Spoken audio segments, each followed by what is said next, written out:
Welcome back to Cryptography and Network Security series. In this video, we'll be discussing about Kerberos. We'll discuss about the version 4 and version 5 entirely. So stay tuned till the end. And if you're new to my channel, do check out the CNS playlist. I've tried covering all the important topics, all the important algorithms. Do check it out and subscribe to my channel. Now let's get started. We'll understand what Kerberos is. Okay. So Kerberos is a trusted centralized authentication service that provides service authentication for users and servers in open and distributed network environment. So we can say that Kerberos is a network authentication protocol which runs on client server communication in a given network. So Kerberos is like a central authentication service which will authenticate whether a user is a valid user or a trusted user or not. If this user is a trusted user, he will be able to access the server or further perform the actions or operations on the network. So in order to authorize that, we'll be making use of Kerberos. Kerberos ensures that only authorized users can access the resources or services while protecting from impersonation and replay attacks. So again, by making use of Kerberos, we are avoiding the situations of impersonation. That is, people or someone who doesn't have authority to communicate with the server should not or will not be able to join in the network. So thereby Kerberos plays a very important role in safeguarding the security. So it was developed as a part of MIT's project Athena.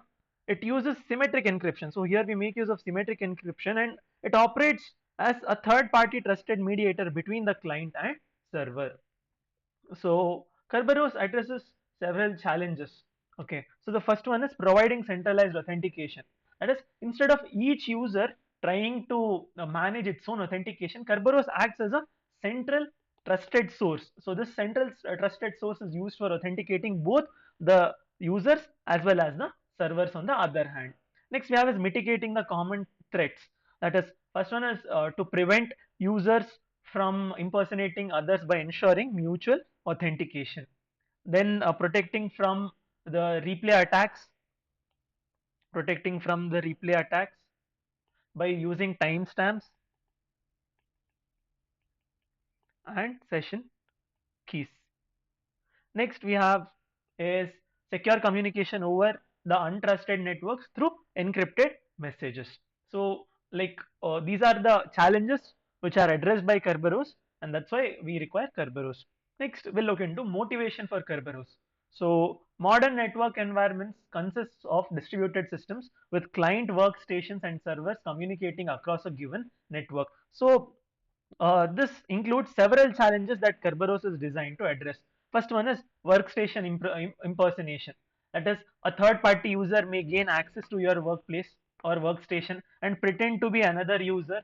So here he'll be able to get the access to your user or get access to another person's user. Next we have is network address spoofing. So a user might alter a workstation's network address, making it appear as though the requests are coming from a authorized user, but actually it is not coming from an authorized user. It is from a attacker. Okay. Then we have replay attacks. Replay attacks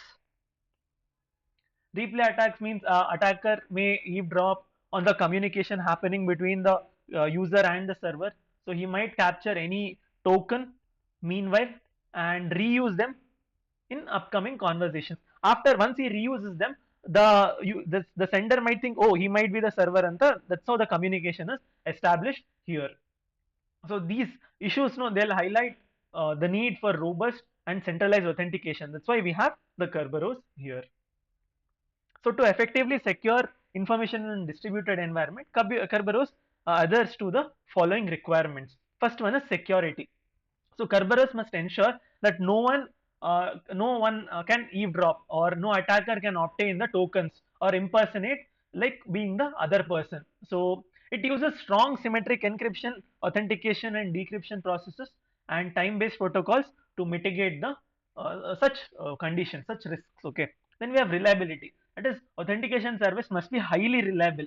To achieve this, Kerberos employs a distributed architecture with backup servers for continuous availability, redundancy, and next we have is transparency. So from the user's perspective, authentication should be seamless and minimally it has to be minimal. Okay, it should not be blocking us from performing the day-to-day operations or necessary operations. So beyond entering a password, user should not need to take additional steps for authentication. That is, user friendliness should be there, minimal intervention, and user experience should be smooth. Then you have scalability. That is, Kerberos must support distributed architecture environments having many clients and servers, and it should have a modular design and distributed design, ensuring that scalability across the organizations or different networks should be there. These are the requirements for Kerberos. Moving further, we have Kerberos version 4. Okay, so Kerberos version 4 authentication protocol. So this is the first protocol which we will encounter. Okay, so Kerberos version 4 uses a robust authentication mechanism based on the symmetric encryption. So DES algorithm is used here to secure the client server architecture or interaction. The protocol is designed to address issues of impersonation, replay attacks, and plain text password transmission. So key elements include first one AS. AS is authentication server. So authentication server is a centralized server holding the user passwords and secret keys which are shared with the application servers. So user is here, authentication server is here, and then here we have the server. Next we have ticket. Ticket is an encrypted credential which is issued by the authentication server and has user and server identifiers. Then we have KV. KV is secret key which is shared between the authentication server and specific server V, the destination server. Let's call it that way. Okay. So simple authentication dialog is as follows. First, so client, C is the client. Client will send a request to the authentication server which will comprise of IDC. IDC is client identifier, and then we have PC. PC is client's password or proof of possession. That is to tell that I am client anta. So this could be typically hashed or encrypted for security purposes. Then we have IDV. So this is identifier of the service that client wants to access. So client authenticates himself using the IDC here firstly and using the PC. So here we are client is informing the AS about the request to access the V, that is service V. So this step will ensure that AS will know which client is making the request and what service he or she is asking. As a response, authentication server will generate and send a ticket to the client.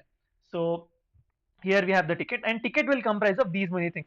Ticket is encrypted using the service secret key, KV, service secret key, and it contains firstly IDC, client's identifier, ADC, that is additional data or credentials about the client. It could be a timestamp or session information.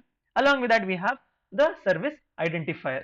So here here this ticket, no, this will serve as a proof that the authentication server has authenticated the client and approved the access to the client. So here we are encrypting the ticket by making use of KV. So this will ensure that only service V, which has the key KV, can decrypt it and further read this message entirely. So by including IDC and ADC in the ticket, we are verifying the client's identity firstly and confirming that the ticket is fresh and it has come from the authentication server. As a response, next client will generate V. Client will send a message to V. Client will send the following to the service, which will comprise of the identity of client. Along with that, this ticket is also sent. The encrypted ticket which was received from AS is forwarded. So here client uses the ticket as a proof of authentication and authorization to access the service. So now the service will decrypt the ticket, this entire ticket, using KV to verify that the ticket was the ticket has come from authentication server firstly. Secondly, the ticket contains valid information, valid client information, IDC, and it has ADC also, additional authentication information. And yeah, that's how the entire process works here. So I've written down the explanation here. But the problems with the simple dialog are, first one is reuse tickets. So here an attacker capturing a ticket could impersonate client by replaying it. So this any third person or attacker can make use of same ticket and replay it again and again. Thereby he can tell that I am the client. So this is again a threat, right? Next we have plain text password.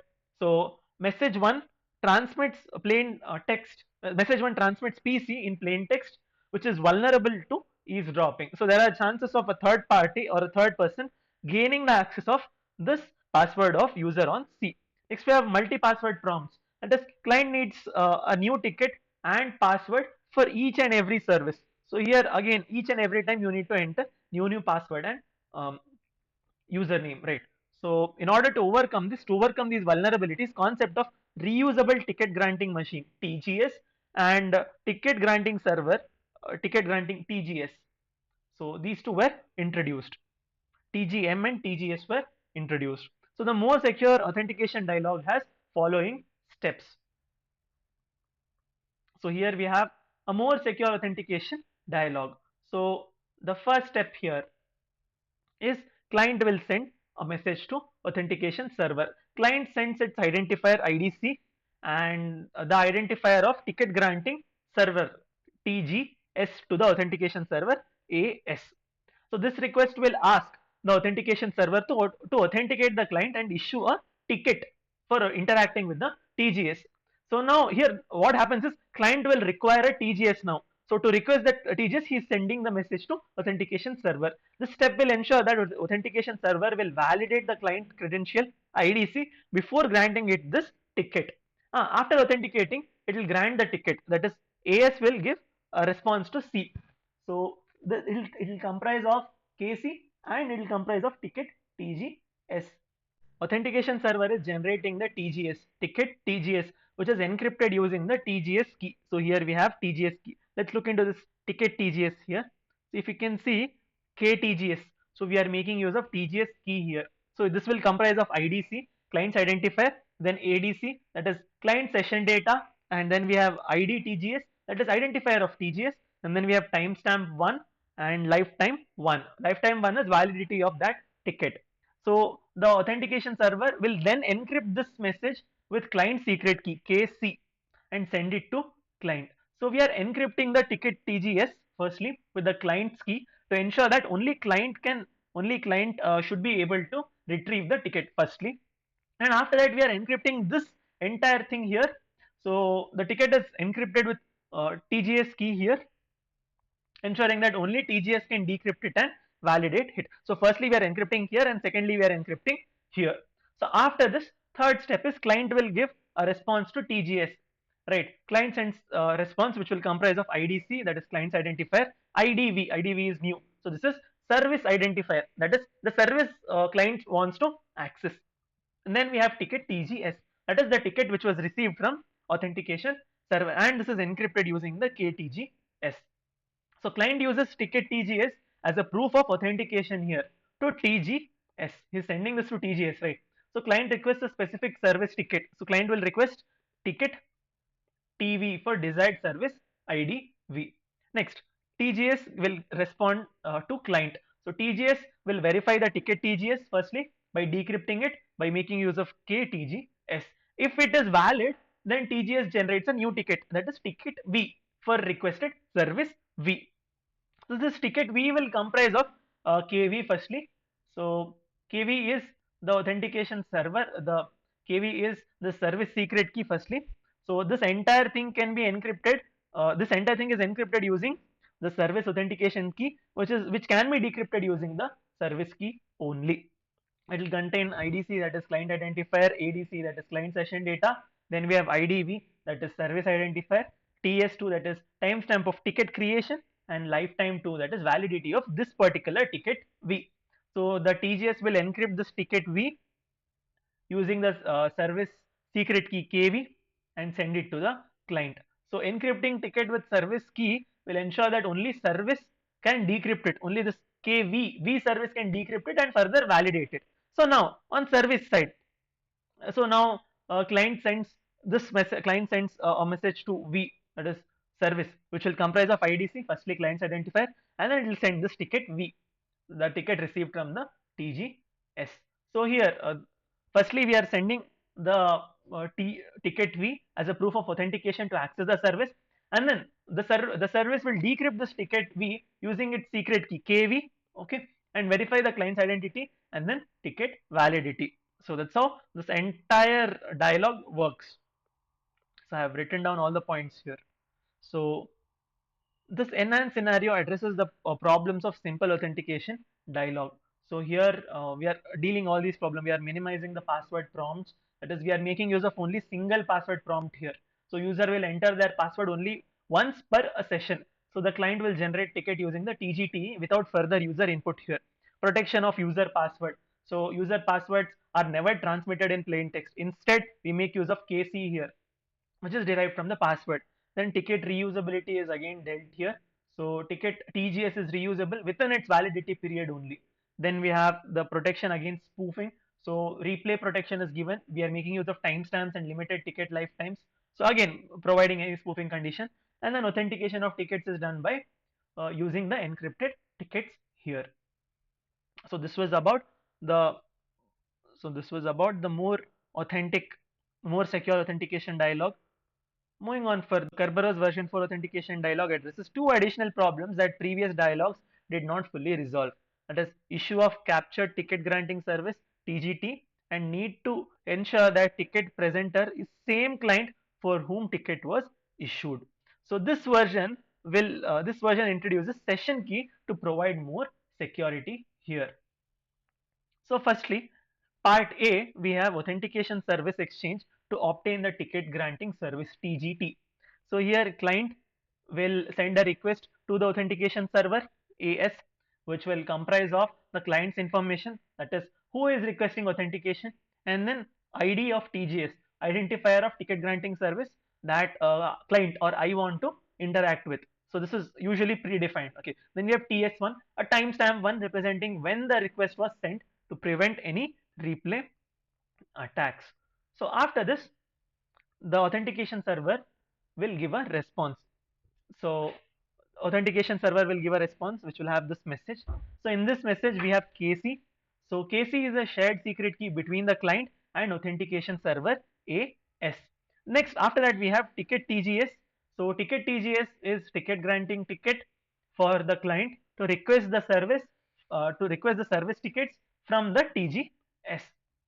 So here the authentication server responds by sending an encrypted message which comprises of TGS, ticket TGS, then it has KC, that is a key that TGS and client can use to establish a secure communication channel. We have TS2, a timestamp for the ticket, and then we have lifetime 2, that is the duration for which the ticket is valid.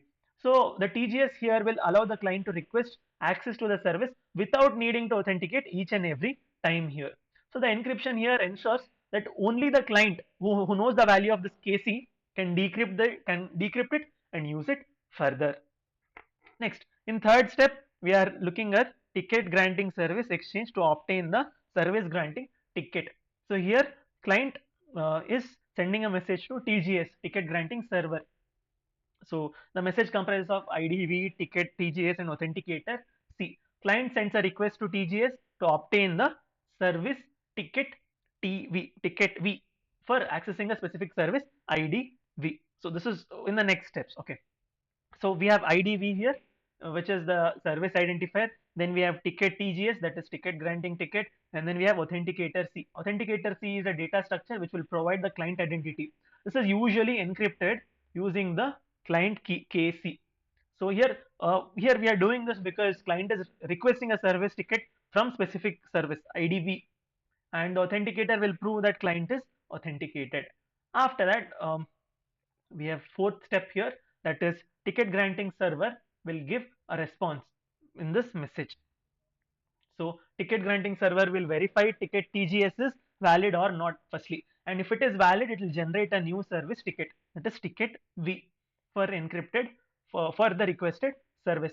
The ticket V here is encrypted with the service secret key KV firstly, and it will ensure that only service can decrypt and use it. Again, identity of C, the session key, and identity of the service, timestamp and lifetime 4 is present here. Lifetime 4 is the duration for which ticket is valid. So next we have after this we have here again TS4, IDV, and KC. So all these are present here. So the TGS here ensures that client is authorized firstly and to access the IDV. So this ticket can now be used by the client to authenticate the specific service. After this, client will send a message to service. So this message will have ticket V and authenticator C. So A ticket V contains the encrypted service ticket granted and encrypted service ticket granted by the TGS, and authenticator C will contain the client's credentials and session data to confirm that client's identity. So here client will provide the service ticket to the service to authenticate itself firstly, and the authenticator C will ensure that service verifies the client's identity and that the session is legitimate here. Next, step 6 is, so service will send a message to client now. So the message will, the service verifies ticket. Firstly, the service will verify ticket V and sends a response for the client. So the service decrypts the ticket V firstly using a service key KV. So the service guarantees a new timestamp TS5 here and sends it back to the client encrypted with KC here, proving that service has successfully verified the ticket and authenticity. Timestamp here TS 5 plus 1 indicates that service has been received and authenticated the request. So this step will provide mutual authentication and confirming both client and service trust each other. Here we are making use of timestamp to protect against any replay attacks by ensuring response is recent. So here we are performing the authentication, authorization, mutual authentication. Authentication is achieved through the client initially authenticates with the authentication server to obtain the ticket granting ticket, which is then used to request the service ticket from the TGS. Authorization is done by the TGS, which will verify the TGT and issue a service ticket here for a specific purpose. Mutual authentication is done in the step 6 here. So this was about the Kerberos version 4 authentication dialog. So these are all the features. All these features are covered. Here we have the overview of Kerberos on the host. He will send the request ticket granting ticket to the Kerberos here. Firstly, we have the authentication server. Authentication server will verify the user's access right in the database and create a ticket granting ticket and a session key. And after that, results are encrypted using the key which is derived from the user's password and sent back. So ticket would be sent and session key is sent back. Now workstation here will prompt user for password to decrypt the incoming message and then send ticket and authenticator that contains user's name, address, network and time to TGT. All these are sent. So request service granting ticket. So we are sending this to TGS now. Now TGS will decrypt the ticket and authenticator, verify the request and then create a ticket for requested application server, and as a response we get the ticket and session key here. Now fifth step is workstation sends the ticket and authenticator to the host, whichever server or host I wanted to communicate, I am sending it to them. So request service is sent. Host will now verify the ticket and authenticator match and then grant access to the service. If the authentication is if mutual authentication is required, then server returns the authenticator. So provide server authentication is sent back, and after authenticating it, we can further transfer the messages. That's how this entire thing works, right? So here we have the Kerberos exchanges. So first step is client authentication, which is done here, sending the client's identity, the ticket granting service server and the timestamp is sent. As a response, a shared key and ticket is sent, and now we are contacting the ticket granting server, and the ticket granting server shares a ticket and session key. Now I can directly communicate to the service provider or server, sending the requesting a service, and then it is service is granted using the KC and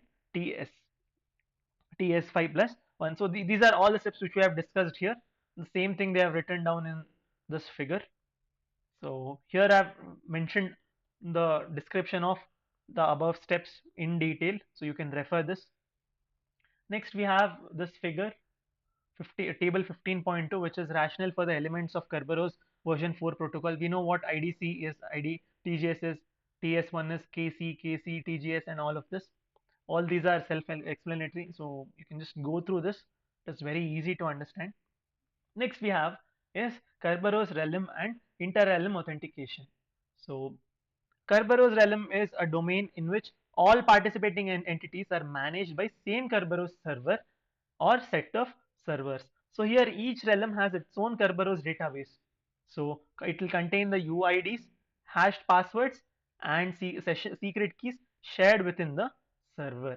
So the primary goal here is to secure authentication within its boundaries. User must be registered within the Kerberos server. So this server will store the user ID, UID, and their hashed passwords. Then coming to server registration, all application servers within the realm must share a secret key with the Kerberos server for secure communication. Next we have is inter-realm authentication. So inter-realm authentication is necessary when users or services from one realm need to interact with those in the another realm. So this allows users authenticated in one realm to securely access services in the other. So requirements for these are: first one, each Kerberos server in participating realm must trust the other Kerberos server to authenticate its users. Second, the two Kerberos servers must share same secret key. Then we have participating servers in each realm must be willing to trust tickets issued by the Kerberos server of the other realm. Next, we have the mechanism here. So let's look into this figure, which is a cross-realm or inter-realm inter-realm authentication scenario where client C wants to access a particular service VREM in a remote realm using a ticket granting ticket TGT from authentication server SAS in its realm, and then accessing services in the remote realm via ticket granting server TGS, that is STG SREM, and the service VREM. So let's see how this is done. First step is client is sending a message, or client is requesting from authentication server of client's realm. So the message comprises of IDC. So here client is sending a request to authentication server of its own realm here, okay, SAS. So this will comprise of the IDC, that is client's identifier, and after that we have ID of TGS. So this is the identifier of ticket granting server in the client's realm. So this client specifies this ID of TGS because it wants to get TGT, that is ticket granting ticket, to access the services further. Along with that, we have TS1, that is a timestamp one, which is used to ensure freshness of the request and to protect from any replay attacks. So client is requesting a initial ticket granting ticket TGT so that it can then access a service in its realm and potentially across the other services in another realm further. So we are here again, timestamp will ensure request is present or current request. Next, authentication server is replies with an encrypted message which will include KC. KC is the secret key that is shared between client and authentication server. And then we have ticket TGS. Ticket TGS is ticket granting ticket that will allow the client to request a service ticket from the ticket granting server TGS. Then we have TS2. TS2 is a timestamp indicating when the TGT was issued. Then we have lifetime 2. Lifetime 2 is validity of the TGT. So the message is encrypted using KC here, which can be like ensuring only KC or client can decrypt it. So here TGT is issued to the client so that it can use it to request service tickets from the TGS in the client's realm. So the encryption here will ensure that TGT is secure and only client can access it further. Next, client will send a request to the TGS, that is ticket granting server of the remote realm STGS TGSREM. This is remote realm using the TGT from the first received TGS. So this request will comprise of ID of TGSREM, that is identifier of remote ticket granting server TGS in the remote realm. After that, we have ticket TGS. Ticket TGS means ticket granting service TGT that was issued by the authentication server in the client realm. Then we have authenticator C. Authenticator C means a piece of data that is encrypted using the client's key KC to authenticate the client's session. Next, we have ticket granting server in the client realm, which will decrypt the request and process it and then send back a encrypted message here. So encrypted message will comprise of the ticket TGS REM. So this ticket TGS REM is from the remote TGS. This will allow the client to request service tickets from the remote realms TGS. Then we have TS4, that is timestamp indicating when the ticket was issued. Then we have KC, comma TGS REM. So this is the keys which are used to encrypt the message.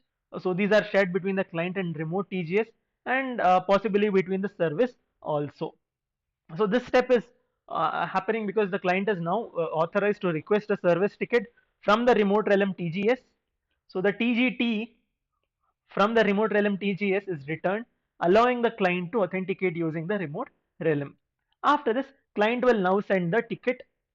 Client will now send the TGS ticket TGS REM from the step 4 to the ticket granting server in remote realm to request access to the service ID. This is the service ID, IDV-REM. So IDV-REM is the identifier of service that the client wants to access in the remote realm. Then we have ticket TGS-REM. This is the TGT for remote realm TGS. Then we have authenticator here, which is a piece of encrypted data used to authenticate the client to the remote TGS. So the remote TGS will decrypt the message, and he'll check if it is valid, and will respond with the requested service ticket, that is ticket VRM for the service in the remote realm. So this ticket VRM is the encrypted service, which is encrypted service ticket for accessing the service via VRM in the remote realm. Then we have TS6 here, which is a timestamp indicating when the ticket was issued. And then we have KC and VREM, which is encryption keys for securing the communication here. Now, the client will send the service ticket VREM, and the authenticator C, that is a piece of encrypted data verifying the client's identity, to the service VREM in the remote realm. So these are sent. So the client uses the service ticket to authenticate the remote service VREM, and he makes use of the authenticator C to ensure that client's request is legitimate, is proper, and prevent any unauthorized access. So here, so summary of all these points are: firstly, your client is requesting; secondly, remote authentication is done; thirdly, service ticket request is done; fourthly, service ticket issuing is done; and fifth, client or service authentication is done. So this entire process is secure, and it ensures that mutual authentication between the client and service is done, and it also supports the multi inter-realm access to resources in different Kerberos realms. I've written down all the points here. Next, we have scaling challenges of inter-realm authentication. So first one is key explosions. So if there are n realms, each realm must share a key with each other realm. So this will require n into n minus 1 by 2 key secure exchanges, which will become impractical as n value will increase. Then you have trust management. So realms must trust each other's Kerberos servers, which complicates the policy management and service security. Next, we have requirements of additional mechanisms, which could be the hierarchical or trust models to streamline the inter-realm communication. Next, we'll look into the figure, that is Kerberos version 5. So this is the figure of Kerberos version 5. So here, first step is initial request for ticket for local TGS. So you are requesting from local TGS here. So the client in realm A will send a request to authentication server AS in its realm to obtain the ticket for its local ticket granting server TGS. So this step will ensure that client is authenticated in its home realm. This is the home realm, right? Realm A. Second, reply here is the ticket for local TGS. So the authentication server here will provide a ticket granting ticket TGT for the local TGS in realm A. So the ticket is encrypted using TGS secret key, and it will allow the client to communicate securely with TGS. Third step is request ticket for remote TGS. Now I am done with AS. I'll go to TGS now. Client uses local TGT to request a ticket for remote TGS in realm B. So this involves presenting the local TGT to local TGS along with its request. Next we have is ticket for remote TGS. So here the local TGS in realm A will verify the request and provide the client with a ticket for remote TGS access. So this ticket is encrypted using the secret key which is shared between the TGS, that is here realm A, and the remote TGS that is on this side, that is realm B. Next, fifth step is this. So request ticket for remote server. So now client will send the ticket for the remote TGS to the TGS in realm B here, along with a request for a ticket for the desired service in realm B is sent here. Next, ticket for remote server is also sent. That is, TGS in realm B will verify the client's request and issue a ticket for the remote server in realm B. So this ticket allows the client to authenticate directly with the remote server. After the seventh step is here, that is client request remote service. The client will present the ticket to the remote server along with its authenticator to the desired service in remote B here. Now the server verifies the ticket and authenticator authenticates the client and provides requested service here. So the key point to remember here is, firstly, there is trust between the realms. Realm A and B must have established trust by sharing the secret keys between their TGS. So the TGS in one realm trusts the TGS in the other realm. Next we have ticket chaining which is happening here. So the chain progressively obtains the tickets firstly from local TGS, and then it goes to the remote TGS, and from there it goes to the server. Next, scalability is multiple devices can be used here, yes, and security aspect means all tickets are encrypted here, so it will ensure confidentiality and integrity here.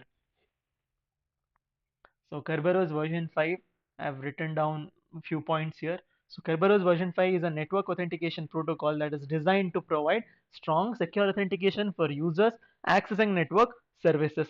So this Kerberos version 5 was an upgradation, or it addressed all the limitations of version 4. So these improvements span environmental shortcomings and technical deficiencies in the protocol, making it flexible, secure, and suitable in diverse environments. By addressing the encryption, network, and interrealm challenges, it reduces vulnerability like replay attacks and password attack while improving the protocol efficiency. So here are the differences.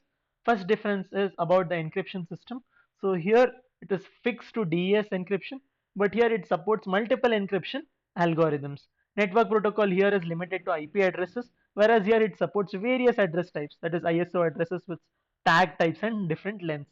Byte ordering means here it is custom tagging for byte ordering, not standardized. Whereas here we make use of standardized ASN.1 and BER for unambiguous byte ordering.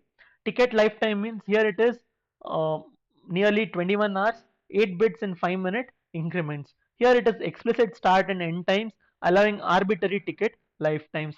Authentication forwarding is not supported here, and here it is supported. Inter-realm authentication requires n-square Kerberos to Kerberos relationships for n realms.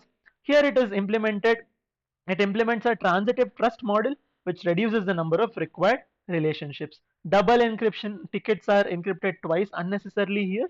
Here we eliminate the double encryption. Next, coming to session keys, we reuse the same session key, increasing the replay attack risk. Here we allow negotiation of the subsession keys for each connection. Speaking of the password attacks, they are vulnerable to dictionary attacks on password encrypted authentication server messages. Here we introduce the pre-authentication to mitigate any password attacks. So this table will say that comparing the version 4 and version 5 has better flexibility, scalability, and efficiency. We'll now look into the Kerberos version 5 authentication dialog. So A part is about the authentication service exchange to obtain the ticket granting service. So firstly, client will send a request to the authentication server in its realm, in its local realm. So it will have options.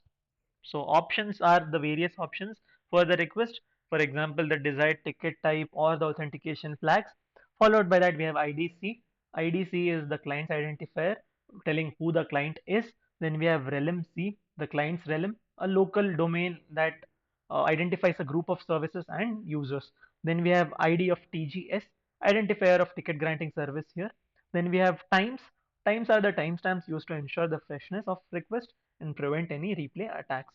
Then we have nonce 1. Nonce means a random number that adds unpredictability to the request.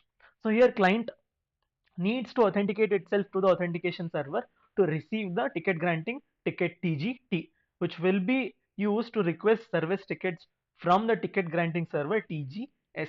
So here times and nonce will help to ensure the request is not a replay attack. After that, authentication server responds by giving this response. So the response will comprise of ticket TGS.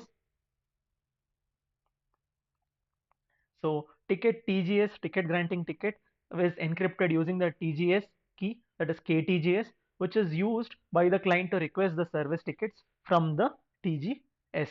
So after that, client includes various attributes like times, and then we have the nonce one, then we have the realm of TGS, and ID TGS, that is identifier of TGS. This message is encrypted using the shared key K of C, and this key KC is the secret key between the client and authentication server. So here the client receives the TGT firstly for the use in requesting service tickets from the TGS. Next, the encryption ensures that only the client can decrypt and use the TGT. After that, the client will send a request to the TGS, ticket granting server, for a service ticket, for a service ticket of service ID V in the remote realm using the ticket granting server ticket TGS. So in this we'll again have options. So options are options which are associated with the service request. IDV is the identifier of the service that client wants to access. Times means the timestamps. Nonce means a second nonce to protect any replay attack. And ticket TGS means ticket granting ticket, which proves that client has already authenticated its authentication server previously. Then we have authenticator C here. So the client's authenticator will, that is encrypted with a shared key KC and TGS here to prove the identity of the client. Next, TG. Next, ticket granting server processes the request and sends back a service ticket, that is TV ticket V, for the requested service ID V. So here the response will comprise of the ticket V, that is the encrypted service ticket, along with that times and nonce to ensure the freshness, and then we have the KC and TGS, those are the encryption keys. Then we have realm V, that is realm of requested service, ID V is the identifier of service, and ticket V is encrypted using the service key KV, which is shared between the client and the authentication server, and here only the service can decrypt it further. So here the TGS has verified the client's identity and issued a service ticket for requested service, that is ticket V. So this service ticket will allow the client to authenticate itself to the service. Next, next part is we have fifth, that is the client will send the service ticket V and authenticator C to the service ID V. So here we have ticket V, which is the service ticket. Authenticator C is the client's authenticator encrypted using KC comma V. And options are additional options which are related to the request. So here client is presenting the service ticket to authenticate itself to the ID V. And then this authenticator is used to prove the identity and ensure that service knows it is dealing with a valid user, that is C. Next, the service sends a response to the client. We will send a response to the client, which will comprise of timestamp 2, that is used to ensure that the response is recent and prevent any replay attacks. Then we have subkey. Subkey is the temporary key that is used for further communication between the client and the service. So this is often used for encryption of subsequent messages. Then we have sequence hash. This is a sequence number which is used to ensure the order of messages and protect against any replay attack. So this part will tell about the mutual authentication. The service is confirming that it is communicating with a legit client C, and the response with the client's key KC comma V. It also provides a temporary subkey for secure communication. So this was all about the Kerberos version 5 authentication dialog. This is, I would say, these authentication dialogues are a little trickier to understand, remember, and write an exam. Now that I have it in front of me, I can just and all, because I've understood it, I can just read out and tell what is happening here. But then in exam, it becomes very difficult to remember these points, write it and explain it. So make sure you study these topics properly. Proper notes would be given in the description. Do check that out. And let's move on to our next topic, that is Kerberos version 5 flags. So first flag which we have is ticket flags and their functions. We'll look into it. First one is the initial. So initial will indicate the ticket was issued directly by the authentication server and not based on the ticket granting ticket. So this is useful for verifying the recent password based authentication, like when accessing a sensitive services like password changing server. Then we have pre-authent. So this will show that client was pre-authenticated before the ticket was issued. So here the authentication server will ensure that the client proves its identity. Next we have HW authent. So this will indicate the hardware based authentication which was used during initial request. Next we have renewable. Renewable means it will allow the ticket to be renewed for extended period beyond its initial expiry date or time. Next we have may post date. So this will indicate the ticket may be used to request a post dated ticket. Next we have post dated here. So this marks that ticket is post dated, meaning it is initially invalid. So this ticket must be validated by the KDC before it is used further. Then we have invalid. So invalid will designate the ticket as invalid until it is validated again by the KDC. Then we have proxible. Proxible will allow the client to request a ticket for a service with a different network address. Then we have proxy here. Proxy will indicate that the ticket was issued as a proxy ticket. Then we have forwardable. Forwardable will enable the ticket to be used to obtain a new TGT with a different network address. Then we have forwarded here. Forwarded will indicate that the ticket has been forwarded or issued based on a forwarded TGT. So this was about the Kerberos version 5 flags. Moving on further, the ticket flags in Kerberos version 5. Ticket flags will enhance its functionality by enabling specific features or behaviors in ticket handling. These flags, embedded with the ticket, control how the ticket is used and presented. For example, they are used in the secure applications, long-running processes, and delegation and inter-realm authentication. So this was about Kerberos version 5. Now we'll look into the remote user authentication using asymmetric encryption. So this was a very tiny topic. So asymmetric encryption, also known as public key cryptography, is a powerful tool for securing remote user authentication. So we have several methods like mutual authentication and one-way authentication using public key cryptography. So we look into mutual authentication now. So it will ensure that both parties A and B authenticate each other securely before establishing a communication. So here we have the protocol. This protocol is provided by DEN 81. So this protocol uses the timestamps here to avoid any replay attacks. So the central server is called as authentication server, is responsible for providing the public key certificates, not the secret keys. So first step, user A will inform the authentication server of its intention to communicate with B by specifying its identity of A and identity of B. So this is a simple request to begin the authentication process. Next, authentication server will send a response to A. So it will comprise two encrypted parts. Okay, so two pieces of encrypted information. The public key of user A, PUA, and the timestamp T are encrypted with AS authentication server's private key PRAS, this part. And then public key of user B and timestamp are encrypted with authentication server's private key PRAS. So this is further sent to B in the third step. We know this. We have been seeing the same pattern, right? So next, user A will forward this part, adding a session key KS encrypted with user B's public key PUB and a timestamp. So this will ensure that session key is fresh and cannot be replayed. So this will be forwarded to the B. So this was about the protocol A, which uses timestamp. So in this case, central system is referred as authentication server. So this protocol is compact, but as before, it requires synchronization of clocks. Another approach which was proposed by Wu and Lam, WOO92A, makes use of nonces. The protocol consists of following steps. First step is user A will request a secure session with user B by informing KDC by giving both identity of A and B.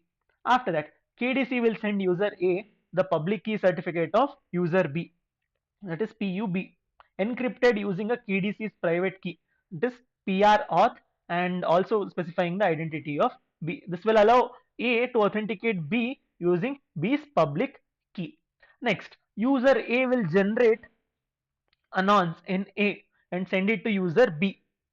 So this is encrypted using the user B's public key PUB, and here the nonce will serve to ensure that the session key is very fresh and it will prevent any replay attacks. Next, user B to KDC. So here the KDC will respond. User B to KDC means user B will send a request.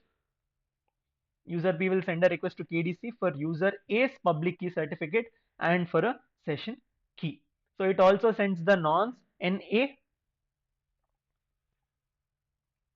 encrypted with KDC's public key PU auth, and as a response the KDC will send a message back to B. So this is sent by encrypting user A's public key PUA along with the identity of A and private, that is private key. KDC's private key is sent, encrypting the session key KS along with both the KDC's private key and user B's public key PUB and PUB, and PR auth are used here, and this session key is tied to the nonce NA to ensure it is fresh. So this binding of session key will ensure that NA and the session key is not reused in any attack further. Next, sixth part. So here user B will encrypt the session key information along with the nonce NB and using user A's public key. After this will show that only B knows the session key and has generated its own nonce for A to authenticate or validate. Next, 7. Here, finally user A will decrypt the session key and use it to encrypt the nonce in B. So this will prove that A is aware of the session key and it will verify that session is mutual. So that's how this entire revised protocol works. So I've mentioned a brief description of how it works here. Next, this seems to be a secure protocol that takes into account the various attacks. However, authors themselves spotted a flaw and submitted a revised version of algorithm. So this is again a revised version where firstly the step is same. So A will request a secure session with B, giving it identity of A and B, and after that KDC will give a response which will comprise of the public key of B, identity of B, and secret key of A of the KDC. Next, A sends a message to B. User A will send nonce NA to user B, encrypted with user B's public key. After that, fourth step is user B will request user A's public key certificate and session key from the KDC, indicating the nonce NA. Next, fifth, same as like before, KDC will send back user A's public key and the session key encrypted with both KDC's private key and user B's public key. Next, in the sixth step, user B will send the nonce NB and session key information to KA encrypted with using the KA's or encrypted with public key of A. As a response, user A will send the nonce NB encrypted with the session key, proving that it knows what the session key is. So if you compare the two protocol versions, here we are making use of the nonce and identity binding. So in the revised version, the identities of both A and B are explicitly tied to the session key, providing stronger and secure guarantee here. Along with that, even replay protection is higher in this case. So this was about the protocol here. Next we have is one-way authentication in public key cryptography. So the first point here is confidentiality with one-time secret key. So if primary concern is confidentiality, the goal is to ensure that only intended receiver can read the message. So here a common technique used to achieve this is by making use of one-time secret key. So one-time secret key looks something like this. So here we have two encrypted parts. So this first encrypted part, encryption of PUB and KS. So here A will generate a random one-time session key KS and encrypt it with B's public key PUB, and by this only B can decrypt their this using its private key PRB. Along with that, this part is A will then encrypt the actual message M along with the session key, one-time session key, which will tell that only B, who possesses the private key to decrypt encryption of PUB and KS, can retrieve this particular message further. So instead of encrypting the entire message with B's public key, the message is encrypted using efficient symmetric encryption by making use of one-time secret key. First you encrypt this and then you move on to encrypting this. Next, if authentication is the primary concern, then the goal is to ensure that message comes from a legitimate sender, and sender cannot later deny having sent the message. This having sent the message, this can be achieved by making use of digital signature. So this is the example. So here M is the original message which is sent by A. Here this encryption part. So A will send a message by computing a hash, that is H of M, and then encrypting it using the PRA, private key of A. So this entire thing, no, this will create a digital signature. So the receiver B can now use A's public key PUA to decrypt the signature and verify the hash matches the content of the message, confirming whether its authenticity is achieved or not. This approach is vulnerable uh, to a type of fraud where attacker can intercept the message, remove the original signature, and add his own message, something like that. So the to counteracting the message modification, to counter the fraud described in the this part, we can the message and the signature can both be encrypted with the recipient's public key. So here we have public key of receiver B. So, and here we have the digital signature where even the message is encrypted along. So by encrypting both message and signature, attacker cannot alter the message or the signature without being detected here. So this method will ensure confidentiality and authentication both.